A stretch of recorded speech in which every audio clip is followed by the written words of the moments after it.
बिस्मिल्लाहिर्रहमानिर्रहीम। अस्सलाम वालेकुम नाज़रीन, आप यूट्यूब चैनल देख रहे हैं। मैं इमरान ख़ान हूँ। सबसे पहले तो बुशरा बीबी और इमरान ख़ान साहब को जो सज़ा हुई तोशाखाना में, इस सज़ा के हवाले से खैबर पख्तूनख्वा में मुख्तलिफ़ मकामात पे लोगों ने एहतजाज किया। ये एहतजाज जो है वो जैसे नॉर्मली लोग निकल आते हैं एहतजाज करने के लिए पार्टी की हदायत पे, फिर पाकिस्तान तहरीक इंसाफ के जो ऑफिशियल अकाउंट्स हैं उन्होंने बताया कि जनाब ये मालाकंड डिवीज़न में हो रहा है, ये हज़ारा डिवीज़न में हो रहा है, या कुछ जो जनूबी अज़ला है वहाँ पे हो रहा है, पेशावर में हो रहा है। तो मुख्तलिफ़ जगहों पे पाकिस्तान तहरीक इंसाफ ने रैलियाँ निकाली और इमरान खान साहब के हक़ में मुज़ाहरा किया।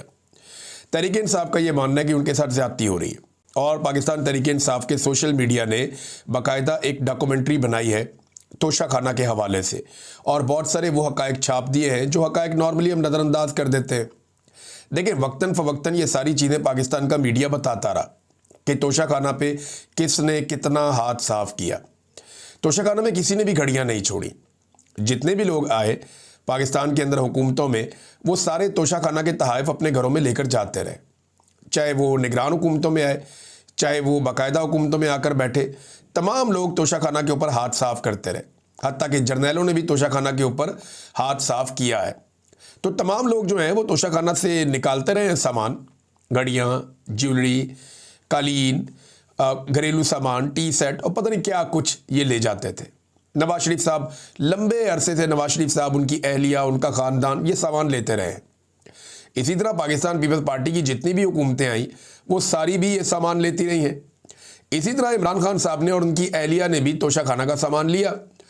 मामला ये है कि इमरान खान साहब को ये नहीं करना चाहिए था या उनकी अहलिया को नहीं करना चाहिए था। ये इखलाकी नुक्ता नज़र से आप देखें तो बात ठीक है, यानी बाकी सारे लोग जो काम कर रहे थे वो इन्हें नहीं करना चाहिए था। लेकिन सवाल ये पैदा होता है कि क्या कोई इल्लीगल काम किया, गैर कानूनी काम किया? अगर तो गैर कानूनी काम किया तो वो सब ने किया। अगर तो तोशाखाना से घड़ी लेना या कोई और तोहफा लेना गैर कानूनी है, तो यही गैर कानूनी काम नवाज शरीफ ने, उनके ख़ानदान ने, जरदारी ने, उनके ख़ानदान ने, गिलानी ने, उनके ख़ानदान ने, और बेशुमार और ख़ानदान हैं जो ये कारनामे कर चुके हैं। तो उन सबको भी गिरफ्तार होना चाहिए, उन सब पे भी मुकदमे चलने चाहिए। तोशाखाना से सामान लेना इल्लीगल नहीं है। आप एक मखसूस अमाउंट जमा करवा के आप सामान ले लेते हैं और ये हमेशा से होता है, कोई पहली मर्तबा नहीं हो रहा। लेकिन इमरान खान साहब वो पहले आदमी हैं जिन्होंने तोशाखाना के रूल्स को तब्दील किया और जो 20% पैसा देकर सामान लेते थे उसको 50% तक कर दिया। अब इल्ज़ामात इमरान खान साहब पे ये लगते हैं कि जनाब जो तोशाखाना के अंदर तहाइफ थे उनकी कीमत कम लगवाई गई। भी जो कम कीमत लगवाएगी वो प्राइम मिनिस्टर खुद लेके हाथ में तो नहीं फिरता था मार्केट के अंदर, जनाब बताएं ये कितने का है, जनाब आप बताएं ये कितने का है, जनाब आप बताएं, ऐसे तो नहीं होता था। भाई सरकारी मुलाजमीन है, तोशाखाना का बाकायदा एक डिपार्टमेंट है, वो लोग जाते हैं, वही लोग चेक करवाते हैं ना ये चीज़ कितने की है।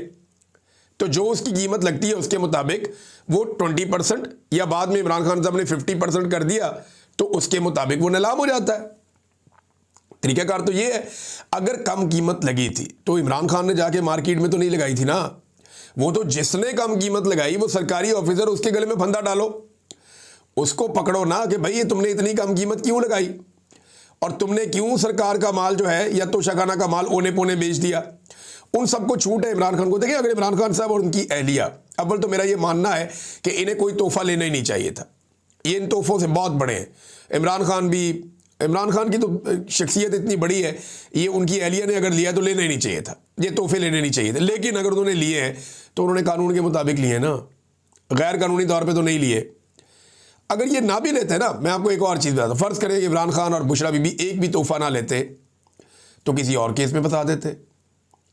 ये तो एस्टेब्लिशमेंट के साथ लड़ाई है ना, ये तो बड़ी आइडियल सिचुएशन है कि तोहफा लेते ही ना। लेकिन अगर ना लेते तो क्या होता, किसी और केस में फंसा देते।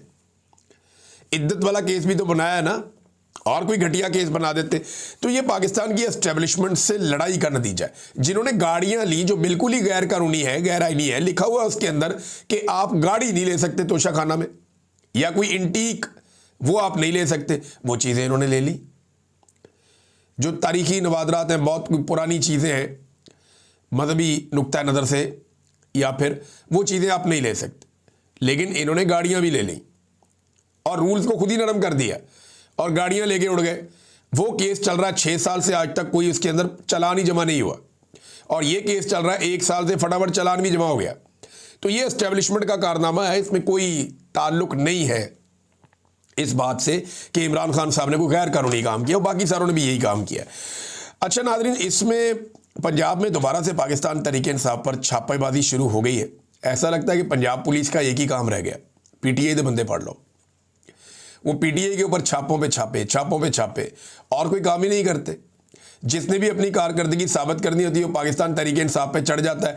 मुझे ऐसा लगता है कि पाकिस्तान के जितने भी इदारे हैं वहाँ पे अब कारकर्दगी दिखाने का जो वाहिद ज़रिया है वो ये है कि आपने पाकिस्तान तहरीक इंसाफ या इमरान खान के खिलाफ कितना किया और क्या किया।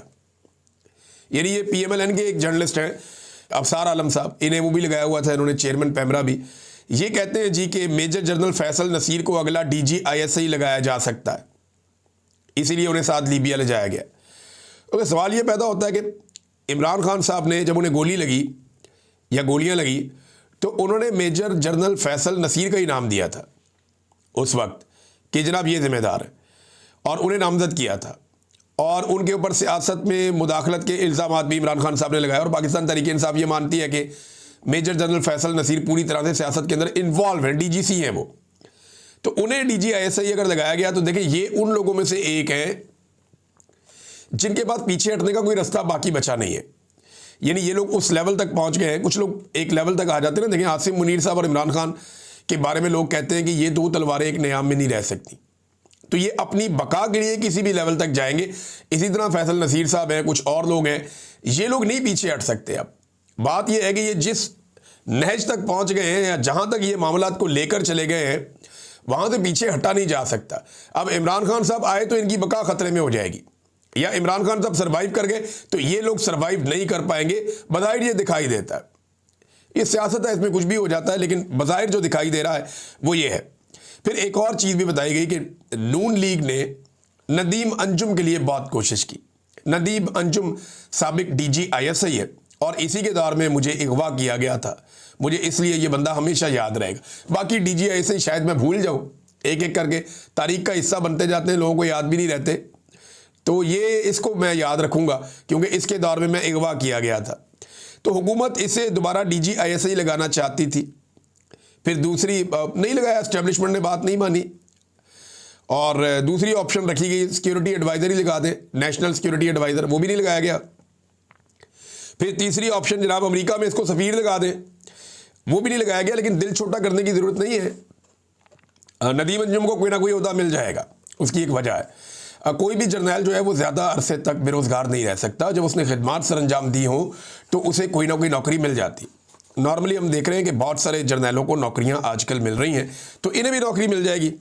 कौमी कॉन्फ्रेंस के अंदर नाज़रीन बड़ी ज़बरदस्त तकारीर हुई हैं, बड़े ज़बरदस्त तरीके से मोमेंटम बनाने की कोशिश की गई है, और ये मोमेंटम क्या है ज़रा ये आप सुन लीजिए। सुहेल अफरीदी साहब ने बड़ी इंपॉर्टेंट बातें की है, रबिया बाजुआ साहिबा ने बड़ी इंपॉर्टेंट बातें की है, कुछ जर्नलिस्ट हैं उन्होंने बड़ी अच्छी वहाँ बातें की है, कुछ वकला ने बातें की है, और कुछ सियासतदानों ने भी। महमूद अचकज़ई साहब ने बड़ी समझदारी वाली बात की, और ये बात मुझे नहीं लगता कि अभी हुक्मरानों को समझ आएगी। वो ताकत के नशे में डोनाल्ड ट्रंप के आशीर्वाद के साथ और इसराइल की खुशनुदी हासिल कर रहे हैं, तो वो उनको भी ये बात समझ नहीं आएगी, लेकिन पाकिस्तानियों को ये बात ज़रूर समझ आनी चाहिए। महमूद अचकज़ई ने कहा कि डायलॉग के लिए तैयार है, आए एक दूसरे को माफ़ करें। देखें अगर ये सियासतदान एक दूसरे से दिल साफ़ कर लेते हैं और करप्शन पाकिस्तान में ख़त्म हो जाती है कि जनाब ठीक है अब हम करप्शन ना करेंगे ना करने देंगे, जो मामलात हैं उन पे दिल साफ़ कर लेते हैं और एक शफाफ निज़ाम के तहत हम सारे उसमें से गुजर जाते हैं। लेकिन अगर ये सारे सियासतदान मिलकर किसी तरह पाकिस्तान की एस्टेब्लिशमेंट को उनके आईनी किरदार में वापस भेजने में कामयाब हो जाते हैं तो पाकिस्तान की बचत हो जाएगी। क्योंकि याद रखिएगा पाकिस्तान को जो नुकसान है, सबसे ज़्यादा नुकसान पाकिस्तान को पाकिस्तान की मिलिट्री एस्टेब्लिशमेंट ने आज तक पहुंचाया। उनके घटिया और गलत फैसलों ने पाकिस्तान को आज तक सबसे ज़्यादा नुकसान पहुंचाया। पाकिस्तान दो टुकड़े भी पाकिस्तान की मिलिट्री एस्टेब्लिशमेंट के गलत फैसलों की वजह से हुआ। पाकिस्तान के अंदर जितनी हुकूमतें गिरी मिलिट्री एस्टेब्लिशमेंट ने गिराई, पाकिस्तान में जितनी जाली हुकूमतें बनी मिलिट्री एस्टेब्लिशमेंट ने बनाई, पाकिस्तान जितनी जंगों में गया मिलिट्री एस्टेब्लिशमेंट की वजह से गया। पाकिस्तान के अंदर जो मंशियात का और जो असलहे का, क्लाशनकोव का जो कल्चर लेकर आया वो मिलिट्री एस्टेब्लिशमेंट के जरिए आया। पाकिस्तान में दहशतगर्दी जो बनी वो मिलिट्री एस्टेब्लिशमेंट की वजह से बनी। पाकिस्तान के अंदर जितने ऑपरेशन हुए और जितने कबायली हमारे नाराज हैं, बलूच नाराज हैं, हमारे बहाजिर नाराज हैं, ये सारे मिलिट्री एस्टेब्लिशमेंट की वजह से नाराज हैं। आज भी रिजीम चेंज ऑपरेशन के बाद पाकिस्तान की फोर्सेज और पाकिस्तान की आवाम के बीच में जो एक गैप, एक खला पैदा हो गया है, वो भी मिलिट्री एस्टेब्लिशमेंट की पॉलिसीज की वजह से हुआ है। तो पाकिस्तान को अगर मैं गिनना शुरू करूं तो 4 वीलॉग इस पे कर सकता हूं कि पाकिस्तान की मिलिट्री एस्टेब्लिशमेंट ने कितना नुकसान पहुंचाया। सियासतदान तो बेचारे वो करप्शन वर्प्शन कर देते हैं, इधर हाथ मार दिया उधर हाथ मार दिया, लेकिन सियासतदानों की हरकतों से मुल्क का नुकसान नहीं होता। बहुत बड़े पैमाने पे करप्शन सारी दुनिया में होती है, इंडिया में भी होती है, बाकी मुल्कों में भी होती है, लेकिन इसके बावजूद वो मुल्क आगे बढ़ रहे हैं, ऊपर की तरफ जा रहे हैं। लेकिन जो बड़े बड़े ब्लंडर्स होते हैं ना, वो सियासतदान नहीं कर रहे पाकिस्तान में, वो पाकिस्तान की मिलिट्री एस्टेब्लिशमेंट कर रही है। एटम बम सियासतदानों ने बनाया, मिलिट्री एस्टेब्लिशमेंट के हाथ में छोड़ते तो शायद एटम बम बनता ही ना शायद। तो ये पाकिस्तान के सियासतदानों को मिलकर एस्टेब्लिशमेंट को रोकना पड़ेगा और एक दूसरे को बर्दाश्त करना पड़ेगा, वरना एस्टेब्लिशमेंट वो कर देगी कि सबकी बर्दाश्त से बाहर हो जाएगा। ये अचकज़ई साहब ने बड़ी समझदारी वाली बातें की हैं और उन्होंने कहा जी कि शुरुआत करते हैं, मिलकर बैठें और आप अपनी इस्लाह करें, हम अपनी इस्लाह करते हैं, आगे बढ़ते हैं। अचकज़ई साहब ने बड़ी अच्छी बात की है, लेकिन इस वक्त हुक्मरानों को ये बात समझ नहीं आएगी क्योंकि वो बूटों के तस्मों के साथ लटके हुए हैं और उनके गले में फंदा बना हुआ है तस्मों के साथ, और वो बेचारे इसी निज़ाम में अपना सर्वाइवल ढूंढ रहे हैं। अब नाज़रीन, सुहेल अफरीदी साहब के स्टेटमेंट्स आप देखिए। उन्होंने कहा जी ये प्रेस कॉन्फ्रेंस करने भी आ जाते हैं, DG ISPR की तरफ उनका इशारा, और कहते हैं कि Imran Khan national security risk है। और बेवकूफ़ो, Imran Khan national security risk नहीं बल्कि आपकी नेशनल सिक्योरिटी की ज़मानत है। आप एक रिजीम चेंज ऑपरेशन के बाद अपना ग्राफ देखें और इस लीडर के लिए लोगों की मोहब्बत देखें। 8 फरवरी का रिजल्ट आपने बदलकर किसी और के खाते में डाल दिया, मगर पता तो है ना आपको कि आप लोगों ने क्या किया। ज़रा वो रिजल्ट देखें कि लोगों की पल्स क्या कहती है। लोगों की पल्स जो कहती है वो सबको पता है। खैबर पख्तूनख्वा में दहशतगर्दी लाई गई है, हम इनको रोकते रहे। ये दहशतगर्दी के बारे में बड़ा इंपॉर्टेंट स्टेटमेंट है सुहेल अफरीदी का। उन्होंने कहा हम रोकते रहे, हम ये कहते रहे। मुराद सईद ने बहुत कहा, इमरान खान ने कहा, बाकी सब ने कहा। मैंने इसके ऊपर इतने सारे वीलॉग किए 2022 में कि रुक जाओ भाई, क्यों दहशतगर्दों को लेकर आ रहे हो। हम रोकते रहे और बताते रहे कि आपके बंद कमरों के फैसले खैबर पख्तूनख्वा की आवाम को भुगतने पड़ेंगे। उन्होंने कहा कि आप झूठ बोल रहे हैं, आज ऑपरेशन की तैयारियां कर रहे हैं, या तो ये पहले गलत थे या आज गलत है। यानी आप खुद लेकर आए दहशतगर्दों को, हम आपको मना करते रहे, लेकिन अब सूरत हाल आपके सामने। एक तो हमें हमारा हक नहीं दिया जा रहा, दूसरा खैबर पख्तूनख्वा का वज़ीर आला सिर्फ अपने लीडर से मिलना चाहता है। वो 10 दफ़ा अडियाला जेल जाता है मगर उसे नहीं मिलने दिया जाता। वो बाहर सड़क पे पूरी रात गुजारता है। ये कहाँ की इंसानियत है, कहाँ की जमहूरियत है, ये कहाँ की सियासत है। सुहेल अफरीदी साहब ने यह भी सवाल उठाया। फिर उन्होंने बताया कि हमने खैबर पख्तूनख्वा में एक अमन जरगा बुलाया था जिसमें तमाम सियासी और मजहबी और दीगर मकातब फ़िक्र के लोग शरीक हुए थे और एक 15 निकाती एजेंडे पर हमारा इत्तफाक हो गया। लेकिन PTM के 2 बंदे वहाँ से निकले, उन्हें अगवा कर लिया गया।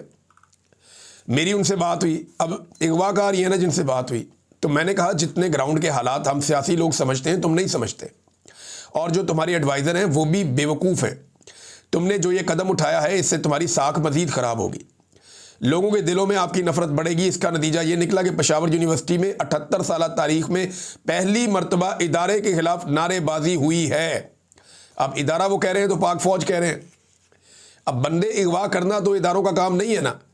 अब इसके ऊपर रिएक्शन भी आया। फिर सुहेल अफरीदी ने कहा कि हमारा बैरूनी कर्जा डॉलर के रेट के साथ मुंसलिक है जो बढ़ता जा रहा है। दोस्त ममालिक ने हमें खैरात दी हुई है, जो हमारे स्टेट बैंक के पास पैसे पड़े हुए हैं। अगर हुकूमत डॉलर को ना रोके तो ये डॉलर 400 रुपये क्रॉस कर जाएगा। ये ज़बरदस्ती इन्होंने डॉलर रोका हुआ है। ये इसहाक डार साहब की पुरानी पॉलिसी, हमेशा वो ये करते हैं और आज भी ये हुकूमत यही कर रही है। अगर ये ज़बरदस्ती ना रोके तो डॉलर 400 क्रॉस कर जाएगा और बैरूनी कर्जा बढ़ जाएगा। हमारा डिफेंस का बजट भी नहीं रहेगा और मुल्क दिवालिया हो जाएगा। बंद कमरों के मनसूबा साथ गलत मशवरों से फैसले कर रहे हैं। मैं तहरीक तहफ़्फ़ुज़ आईन पाकिस्तान के हर फैसले के साथ डट कर खड़ा हूँ। अगर पाकिस्तान में आइन की बहाली के लिए शहादत मिलती है तो शहादत कबूल होगी। फिर सुहेल अफरीदी साहब ने डिफरेंट और चीज़ें जो है वो सामने रखी अवाम के, और ये भी उन्होंने कहा जी कि एयरफोर्स का तैयारा है वो एक वज़ीर आला को एक मुल्क से दूसरे मुल्क में, एक सूबे से दूसरे सूबे में लेकर जाता है, जबकि दूसरा एक और सूबे का वज़ीर आला है, उसका नाम ही टॉप लिस्ट के अंदर डाल दिया गया है। तो एक सूबे को तमाम तर वसाइल दिए जा रहे हैं, जबकि खैबर पख्तूनख्वा के वफाक पर 4,758 अरब रुपए के बकाया जात हैं, जिनके सबूत मैं साथ लेकर आया हूं, लेकिन हमारा पैसा हमें नहीं दिया जा रहा। ये बातें जनाब उन्होंने की। अब नादरीन मैं आपके सामने एक और चीज़ रखता हूँ, ज़रा ये एक इश्तिहार है, इसको आप देखिए, लगे हाथों आपको दिखाते हैं। अजमत की ऊंची उड़ान, PIA का आलमी वकार बहाल करने के लिए वज़ीर आज़म शहबाज शरीफ का तारीखी इकदाम क्या है? PIA भेज दो। इसके ऊपर नेशनल फ्लैग लगा हुआ है PIA के ऊपर। पहले पाकिस्तान के हुक्मरानों ने मिलकर इसको तबाह बर्बाद किया, इसका बेड़ा गर्क कर दिया PIA का। PIA को वहां पहुंचा दिया कि इसकी वापसी की कोई गुंजाइश नहीं है। आपको पता है ये महंगे टिकट बेचता है PIA।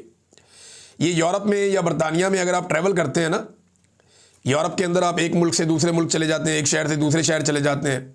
बरतानिया में आप एक शहर से दूसरे शहर जाते हैं, आप आयरलैंड चले जाते हैं, मैंने ट्रैवल किया है। इससे आधे पैसों में आप ट्रैवल कर लेते हैं जितना पैसा पाकिस्तान में PIA लेता है। यानी आप लाहौर कराची चले जाएं, पेशावर कराची चले जाएं, या आप इस्लामाबाद लाहौर या इस्लामाबाद कराची चले जाएं, तो आपसे जो पैसे लेता है ना PIA, वो डबल पैसे हैं जितने पैसों में आप यूरोप में या बरतानिया में ट्रैवल कर सकते हैं। तो उनकी एयरलाइंस इतने कम पैसों में कैसे ट्रैवल करवा रही हैं, और पाकिस्तान में एयरलाइंस क्यों इतने ज़्यादा पैसे ले रही हैं, ख़ास तौर पे जो कौमी एयरलाइन है? ये सवाल भी पूछने वाला ना। इतने पैसे लेने के बावजूद आप खसारे में हैं, और यहाँ पे जो एयरलाइंस हैं वो थोड़े से पैसे लेकर भी खसारे में नहीं है, बल्कि मुनाफे में चल रहे हैं। वो बहुत खुश हैं, वो अपने एम्प्लॉयज़ को बोनस भी दे रहे हैं, और आप हर दफ़ा निजीकारी का सोचते रहते हैं। तो आप देखें, नेशनल फ्लैग लगा हुआ है एरोप्लेन के ऊपर, और पूरी एयरलाइन के बेचने के अमल को वो ये कह रहे हैं कि अजमत की ऊंची उड़ान। अब बंदा इस पे सर ना पीटे तो और क्या करे? अंदाजा करें, आप इनकी हालत चेक करें कि ये कौमी इदारे बेच रहे हैं, और बेचने के अमल को कह रहे हैं, घर का सौदा सामान बेच रहे हैं, और बेचने के अमल को कह रहे हैं कि अजमत की ऊंची उड़ान। बेचने के अलावा इनके पास हाल ही कोई नहीं है, जो कई दहाइयों में इन्होंने इन इदारों के साथ कर दिया है। जिस किस्म की भर्तियां कर दी हैं, जिस किस्म के खसारे में ये इदारे जा रहे हैं, हुकूमतों के पास तो कैपेसिटी नहीं है, ये बेच दें। लेकिन याद रखिएगा, जो भी इन्हें खरीदेगा वो मुनाफे में ही जाएगा। मैं आपको लिख कर देता हूं, जो भी PIA खरीदेगा वो नुकसान में नहीं जाएगा, वो मुनाफे में जाएगा, क्योंकि इसके अंदर पोटेंशियल है। लेकिन इस पोटेंशियल को हुकूमत इस्तेमाल करती, हुकूमत के अंदर ये पोटेंशियल नहीं है, और पाकिस्तान की हुकूमतें बड़े लंबे अरसे से रगड़ा दे रही है इदारों को। ये हालत हो गई। नादरीन, ये एक खबर और है। ये राणा सनाउल्लाह साहब के दो बड़े अजीब बयानात हैं, और अलग अलग बयानात आ रहे हैं। इसहाक डार साहब ने, याद है आपको, एक दिन क्या कहा था? उन्होंने कहा था वज़ीर आज़म सफ़र में थे, इसलिए सही तरह समझे बगैर डोनाल्ड ट्रंप के हक में ट्वीट कर दिया कि उनका मंसूबा बहुत अच्छा है। पहले उस मंसूबे से भाग रहे थे, और बाद में उसी मंसूबे के ऊपर जाकर अक़वाम मुत्तहिदा में वोट भी कराए। अब राणा सनाउल्लाह साहब एक तरफ तो ये कहते हैं जनाब कि पाकिस्तान ने खुद पेशकश की है कि हम गज़ा में अपनी फ़ौज भेजना चाहते हैं। एक बात तो ये कन्फर्म हो गई, ये क्लियर हो गई कि पाकिस्तान ने अमेरिका को खुद ये पेशकश की कि हम अपनी फ़ौज को स्टेबलाइजेशन फोर्स के अंदर गज़ा में भेजना चाहते हैं। नंबर 2, राणा सनाउल्लाह ने एक और स्टेटमेंट दिया। उन्होंने कहा जी इसराइल शायद खुद ही गज़ा में पाकिस्तान के फौजी दस्तों की तैनाती से इनकार कर दे, लेकिन अगर मौका मिला तो पाक फौज फ़लस्तीनियों के लिए बहुत बड़ा सहारा साबित होगी। ये राणा साहब ने कहा। देखिए, अब सवाल ये पैदा होता है कि राणा साहब कह रहे हैं कि अगर इसराइल ने इजाज़त ना दी तो हम नहीं जा सकेंगे। अगर आप इसराइल की इजाज़त से जा रहे हैं, देखिए ना, एक तो इसराइल की इजाज़त से जाएंगे तो फिर आपने करारदाद के हक में वोट क्यों डाला कि स्टेबलाइजेशन फोर्स को बनाया जाए और वहाँ पे तैनात किया जाए? आपने क्यों वोट डाला उस करारदाद के हक में जिसका मैंडेट ही आपके पास नहीं था? वोट तो आपने डाल दिया, अब आप अपनी फ़ौज वहाँ पे भिजवाने के लिए खुद पेशकश कर रहे हैं, जबकि इन्हिसार इस बात पे है कि इसराइल इजाज़त देता है या नहीं देता। ये मैं नहीं कह रहा, राणा सनाउल्लाह ने कहा। राणा सनाउल्लाह ने कहा कि अगर इसराइल ने इजाज़त दी तो फ़ौज जाएगी, इजाज़त इसराइल ने ना दी तो फ़ौज नहीं जाएगी। यानी सादी बात यह है कि आपने वोट डाल के हमास को और फ़लस्तीनियों को नज़रअंदाज किया था। ये सादी बात है, वो इसके खिलाफ थे, आपने इसके हक में वोट डाल दिया। अब अगर आप इसराइल की इजाज़त से जाएंगे गज़ा में तो आप फ़लस्तीन को आज़ाद कैसे करवाएंगे, जो आपका एक दावा है? या फ़लस्तीनियों की आप मदद कैसे करेंगे? इसराइल आपको ये तो इजाज़त नहीं देगा कि आप फ़लस्तीन को जाके आज़ाद करवा लें या अलग रियासत बना लें, ये तो वो आपको इजाज़त कभी नहीं देगा, और लॉजिकली लगता भी नहीं है कि उसको ये इजाज़त आपको देनी चाहिए, वो नहीं देगा, उसकी तो सारी मेहनत ज़ाया हो जाएगी। और दूसरा, अगर इसराइल की इजाज़त से आप जाएंगे तो फिर आप मज़ालिम को कैसे रोकेंगे, जुल्म को कैसे रोकेंगे? तो राणा सनाउल्लाह साहब अपने ही बयानात में आप लोग फंसते जा रहे हैं, आपकी गवर्नमेंट फंसती जा रही है, और ये जो मामला है ये आप लोगों के गले में फंस जाएगा। ये एस्टेब्लिशमेंट का फैसला है, फौजी क़यादत ने ये फैसला किया है कि उन्होंने फ़ौज को भेजना है गजा में, और वो वादे करके आ गए। आप सियासतदान हैं, आपने पब्लिक के अंदर जाना है, कल को लोग लित्तर मारेंगे, कल को लोग आप लोगों के खिलाफ हो जाएंगे कि ये गंद आपने, ये गूं आप लोगों ने किया है, ये आपके खाते में डाल जाएगा। तो राणा साहब बचाओ अपने आप को, इन चक्रों में आप ना पड़े। ये जो फौज कर रही है इन्हें करने दें, क़यादत जो कर रही है इन्हें करने दें। और अभी वजाहत सईद खान साहब ने एक बड़ी इंपॉर्टेंट इंफॉर्मेशन दी। उनका ये कहना है कि उनके हाथ को एक डॉक्यूमेंट, एक मेमो लगा है, और उसमें बाकायदा खबरदार किया गया है, बताया गया है फील्ड मार्शल साहब को कि अगर आप गजा में फ़ौज भेजते हैं तो इसके फ़ायदे क्या होंगे और इसके नुकसानात क्या होंगे। एक बात तो बड़ी क्लियर है कि इमरान खान साहब को निकालने के पीछे जो बड़े रीज़न्स हैं उनके अंदर ये वाला खेल भी शामिल है। ऐसा नहीं है कि सिर्फ इमरान खान पाकिस्तान में एस्टेब्लिशमेंट की आंखों को चुभना शुरू हो गए थे, ये बैनुल-अक़वामी सतह पे पूरा एक खेल खेला गया, और अब वो आपके सामने खुलकर आ रहा है। अब तक के लिए इतने, अपना ख्याल रखिएगा, अपने चैनल का भी। अल्लाह हाफ़िज़।